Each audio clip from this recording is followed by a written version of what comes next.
Welcome to my screencast for Accounting for Business Decisions A on journal entries. Journal entries are the recording of transactions in a journal. They are based on debits and credits. Debits are always recorded on the top line of the journal, and credits are always recorded on the bottom line of the journal.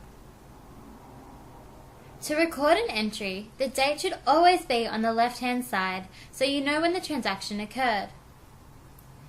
Next to the date, record your entries, first the debit and then the credit. It should look something like this.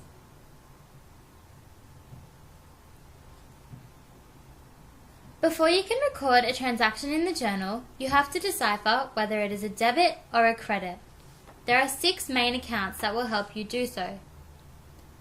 Asset, expense, and dividend accounts are all similar, as they are all increased by a debit and decreased by a credit. Liability, revenue, and equity accounts are also similar. These accounts are all decreased by a debit and increased by a credit. Now let's use our knowledge to create some journal entries. Transaction 1. Circle Films issues 2,500 shares for $25,000. Circle Films receives cash, so assets increase, and as the company has issued shares, equity increases. Therefore, we debit the cash account $25,000 and credit the contributed equity account $25,000. Transaction 2.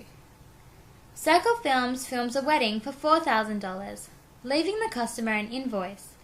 Circle Films doesn't immediately receive payment, just a promise to pay. This becomes a debit to accounts receivable. Circle Films has already provided the service, so credit service revenue.